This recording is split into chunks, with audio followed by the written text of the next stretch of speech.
मेरा नाम है वैभव और आप लोग देख रहे हैं करियर मित्रा के यूट्यूब चैनल को। दोस्तों, यहाँ पर इंडियन हिस्ट्री के कुछ इंपॉर्टेंट क्वेश्चंस को हम लोग कवर अप करेंगे धीरे धीरे करके। हर एक सेशन में हम थोड़े थोड़े क्वेश्चंस को बढ़ाते हुए चलेंगे। टोटल हमारा टारगेट है 5000 क्वेश्चंस को कवर अप करने का। और ये वो क्वेश्चंस होंगे जो अब आपसे एग्जामिनेशन में पूछे जा सकते हैं। ये प्रीवियस ईयर क्वेश्चंस बिल्कुल भी नहीं होंगे।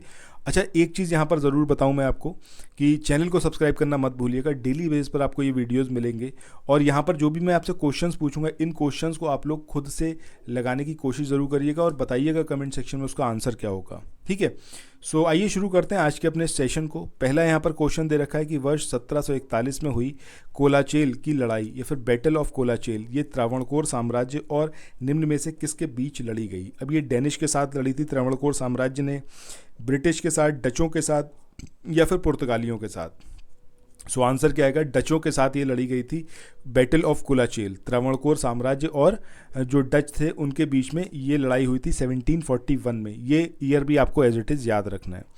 मूव ऑन करते हैं नेक्स्ट क्वेश्चन में। इसमें यहाँ पर आपसे पूछा गया है कि निम्न में से किस मुगल बादशाह के शासनकाल में पुर्तगालियों को मिलने वाले सभी लाभों को हमेशा के लिए बंद कर दिया गया था। अब ये किसका टाइम पीरियड था? ये जहांगीर का था, ये शाहजहां का था, ये औरंगजेब का था या फिर ये फारुख का? तो सही आंसर क्या आएगा यहाँ पर? ऑप्शन बी यानी कि शाहजहां। शाहजहां ने अपने ड्यूरेशन में पुर्तगालियों को जो भी अभी तक फैसिलिटीज़ मिल रही थी उन सबको परमानेंटली बंद कर दिया था। इसके बाद अगले क्वेश्चन की बात करते हैं। इस क्वेश्चन में यहाँ पर आपसे पूछा गया है कि जहांगीर का दूत बनकर मुकरब खान निम्न में से किस पुर्तगाली गवर्नर से मिलने गया था? गोवा। ठीक है, सो इसमें क्वेश्चन के अंदर से ही दो तीन चीज़ें आपको याद रखनी है। पहला ये कि ये मुकरब खान ये किसका दूत था? ये था जहांगीर का। किससे मिलने गया था ये भी हम जानेंगे। कहाँ गया था मिलने के लिए? तो गोवा में मिलने गया था। ठीक है, और ये मिलने गया था आपका डॉन मेडोसा, ये पुर्तगाली गवर्नर था, इससे ये मिलने गया था। अच्छा, आगे बढ़ें। इससे पहले एक चीज़ आपको बतानी है कि हमारे जो टेलीग्राम चैनल है उसका लिंक मैंने आपको डिस्क्रिप्शन बॉक्स में दिया हुआ है और इस वीडियो के मैसेज सेंटर में भी दिया हुआ है। आप उस पर जाकर टेलीग्राम चैनल को ज्वाइन कर लीजिए। 1 अक्टूबर से आपको प्रीवियस ईयर क्वेश्चंस जो हैं वो वहाँ पर करवाए जाएंगे और ये फ्री इनिशिएटिव है, इसमें आपको कोई भी पेमेंट नहीं करना होगा। बट अगर आप चाहते हैं कि एनसीईआरटी पर बेस्ड क्वेश्चंस को कवर अप करें, तो स्टैंडर्ड बुक्स पर बेस्ड क्वेश्चंस को कवर अप करें, सो उसके लिए आपको हमारा जो पेड चैनल है उसको ज्वाइन करना होगा, जिसमें आपको 149 रुपीज़ का पेमेंट करना होगा पर मंथ। और यहाँ पर आपको डेली बेस पर तकरीबन 60 क्वेश्चन, 50 से 60 क्वेश्चन प्रोवाइड किए जाएंगे और PDF प्रोवाइड किया जाएगा। अभी एक चीज़ मैं आपको ज़रूर बताऊं कि देखो, अगर आप कहीं से पढ़ रहे हो, कितना पढ़ रहे हो आप, कितने आप वीडियो नोट्स के थ्रू अपने नोट्स बना रहे हो, आप कई बुक्स से पढ़ रहे हो, आप अलग अलग कोचिंग्स के नोट्स से पढ़ रहे हो, बट सबसे ज़्यादा ज़रूरी है प्रैक्टिस। जितना आप प्रैक्टिस करोगे उतना आप अपने आप को परफेक्ट बनाओगे। आपने एक वो प्रोवर्ब भी सुनी होगी ना, practice makes a man perfect. So practice ही आपको, अभ्यास ही आपको कुशल बनाएगी किसी भी चीज़ में। तो ज़रूरी ये है कि ज़्यादा से ज़्यादा हम क्वेश्चंस को लगाएं। जो आपका समीक्षा अधिकारी का पेपर है, अभी 3 महीने के आसपास टाइम है, तो 3 महीने ही आपको 149 रुपीज़ का पेमेंट करना होगा। यानी कि आप मान के चलो तकरीबन 450 रुपये के पेमेंट में आप एनसीईआरटी और स्टैंडर्ड बुक्स उस पर बेस्ड सारे क्वेश्चंस कर पाओगे।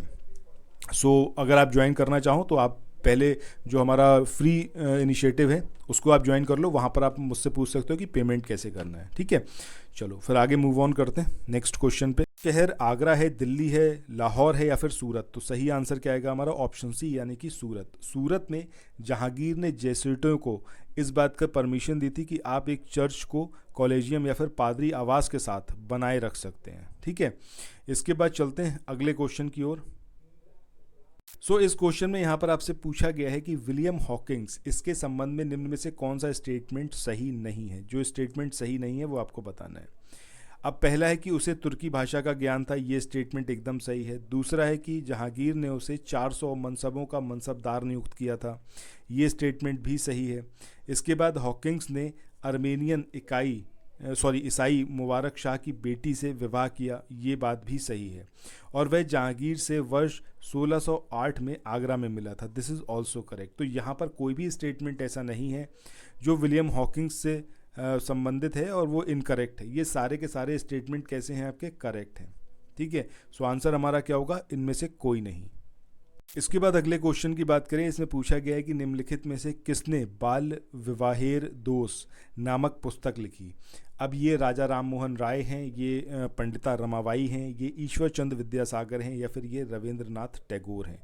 तो सही आंसर क्या आएगा हमारा ऑप्शन सी, यानी कि बाल विवाहेर दोष नामक जो बुक थी ये किसके द्वारा लिखी गई, ईश्वर चंद्र विद्यासागर के द्वारा।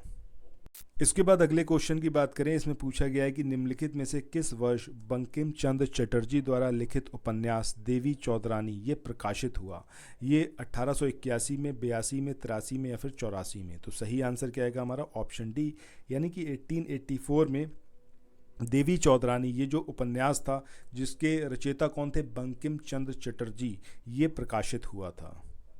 इसके बाद अगले क्वेश्चन की बात करते हैं कि निम्नलिखित में से किसके द्वारा पुस्तक अमृत और विष का लेखन किया गया। अब ये अमृत लाल नागर हैं, ये सुमित्रा नंदन पंत हैं, ये शरत चंद्र चटर्जी हैं या फिर जयदेव हैं।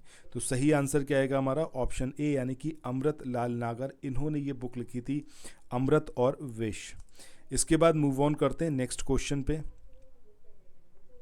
इस क्वेश्चन में यहाँ पर आपसे पूछा गया है कि महात्मा गांधी ने अपनी आत्मकथा ये मूल रूप में लिखी थी किस में, कौन सी लैंग्वेज में, हिंदी में, मराठी में, गुजराती या फिर अंग्रेजी। तो सही आंसर क्या आएगा आपका ऑप्शन सी, यानी कि गुजराती। अच्छा ये बताइएगा महात्मा गांधी की जो आत्मकथा थी उसका नाम क्या था, ये ज़रा कमेंट सेक्शन में आप लोग बताइएगा। इसके बाद नेक्स्ट और आज के इस वाले सेशन के आखिरी क्वेश्चन की बात करें, इसमें पूछा गया है कि माई एक्सपीरियंस विद ट्रुथ के लेखक कौन थे। अब ये जवाहरलाल नेहरू थे, ये इंदिरा गांधी, नरसिम्हा राव या फिर ये महात्मा गांधी। तो सही आंसर क्या आएगा यहाँ पर हमारा ऑप्शन डी, यानी कि महात्मा गांधी, इनके द्वारा माई एक्सपीरियंस विद ट्रुथ इस बुक को लिखा गया था। सो कमेंट सेक्शन में जो मैंने भी आपसे क्वेश्चन पूछा था, आई होप आप समझ ही गए होंगे क्या उसका आंसर होगा, बट फिर भी बताइएगा, ठीक है। बाकी टेलीग्राम चैनल को ज़रूर ज्वाइन करिए जिसमें आपको प्रीवियस ईयर क्वेश्चंस कराए जाएंगे और फ्री ऑफ कॉस्ट है, और वहाँ पर आकर आप मेरे से पूछ सकते हैं कि जो पेड ग्रुप है उसमें आप किस तरीके से ज्वाइन करना है, कैसे आपको पेमेंट करना है, वो सारी बातें आप वहाँ पर पूछ सकते हैं। सो फिर मिलते हैं नेक्स्ट वीडियो में। Till then thank you so much, have a nice day, bye bye.